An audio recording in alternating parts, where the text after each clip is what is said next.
So thank you so much for taking the time to speak with me today. So my first question is for you. How did you come up with this crazy concept? You want me to hold it? That's fine. Okay. I thought you would think that a crazy concept would come up in some crazy context. It wasn't. I was just driving with my family on vacation, thinking about the importance of family and togetherness, the trauma of separation, and then just letting my imagination run wild, asking myself, what big crazy event could happen that could tear a family apart and force them to try to put the pieces back together again. And I landed on this idea. Now that was a decade ago, and it took me 10 years to get the show on the air. But when you have an idea that's powerful like that, it sticks with you. So I've been lucky that eventually, after all these years, I finally got it on the screen. Yes. So one of the things that really drew me to the show is not only the sci-fi aspect, but the family portion that you were speaking of. I've never really seen a show that explores sci-fi, but really hones in on how these instances, how it affects family. Yeah, good. And so how important was it for you to focus on the drama aspect of it? It was incredibly important. I always knew that the big kind of sci-fi supernatural concept would rope people in, but I also knew, and all of the smart executives that I work with in LA hammered it into my head as well, that even with a big, exciting concept, people are only going to really connect and stick with it if they feel an emotional connection. And so I always knew that the emotional side of the story, relationships, family, romance, would be what keep people invested week after week. And I think we would agree that those stories, the emotional ones, end up being the most powerful each week. Oh yeah, some of the most meaningful moments have been just the moments between family members, just picking up the pieces in their lives. Not so much, the mystery of the plane. It's the heartache of coming back to, the real world. That's the heartbeat of our show. So this is not your first time kind of portraying a character in the medical field or even the sci-fi aspect. So how has your previous projects prepared you for Manifest? Oh, well, I don't know. Nothing could prepare me for Manifest. There's no way. That's a good question. I don't know. I feel like Manifest is just, it's changed my life, man. I don't know what to say. I booked the show. I moved to New York and turned 30 all in the same year. It's a monumental year for me. It is. What? Are you kidding? No, that is, you couldn't ask for anything else.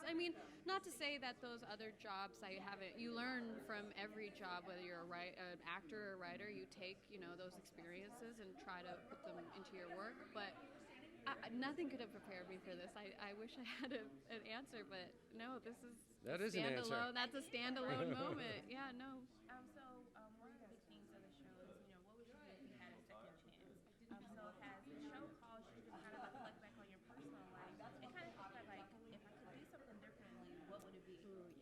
All the time, all the time. I talked about family for me being the beginning of the concept, but what you're speaking about as well has also been with me from the very beginning. That idea of being able to make up for the mistakes of the past, trying to be a better version of yourself if you could do it all again. Without, we would need to sit down on the therapy couch for me to get into all of my details. But I think we all have that, right? We all have that sense of baggage that we carry with us, and therefore we all carry that wish fulfillment fantasy. What if, right? What if I could do that again? And my writers and I think about that every week when we think about what's next for our characters. Well, the funny thing is, I grew up with South Asian parents who really wanted me to be a doctor or a lawyer or whatever the stereotype is, and I was like, no, it would never happen. But now that I look back and this idea of oh, you know what? I actually would have been a great doctor. I would have been a great lawyer. I would have, it's just so interesting. Not that I would give any of, being an actor. I love being an actor. You know what? No, you don't. No, you don't want me to look at any rashes. I'm not the person for that. No. But it's so interesting that, if I had a second chance, maybe I would entertain those fields a little bit more, Now, I have to Love it. But is it nailed that? Looking at the relationship between your character and Ben on the show, I feel like there's something there. Am I reaching with this? Well, no, I mean, I don't think you're reaching. I think it's safe to say that when two people go through a trauma together, you do gravitate towards each other. And we're both kind of like these like science like nerds, really. We like get really excited trying to figure out what's going on. Like we genuinely like to turn to each other when we make like anytime Sanvi makes a discovery, like Ben is my first call. So I mean, we do have that friendship and just like that common ground. And I think that's the chemistry that people see on screen. I know it's exciting to want to think that it's, going to be, something more intimate, but I think it's also really fun just watching two people be excited about something that they're passionate about. I think it doesn't always need to turn into romance. And I kind of love that Sanvi is just like trying to figure out what's going on. But hey, if people think we have chemistry, I mean... I want you to think about that. Yeah, great. Keep thinking. I mean, hey, I read all the blogs. You're not the first person to mention it to us. Okay, I'm not alone. No, You're not alone. not alone. You're not alone. So I have to ask everyone this question. After filming the show, like, are you afraid of flying? Or when you get on a plane, are you like, are we insecure?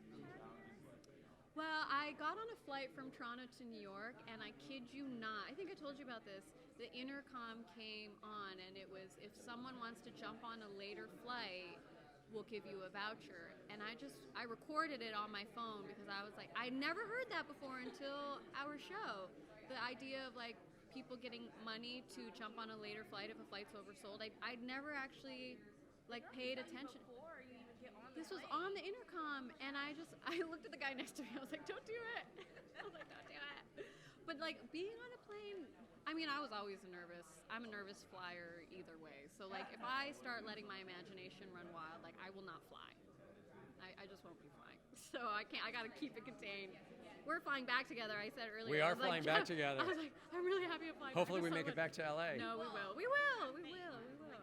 We will. Well, thank you so much. Thank you so much.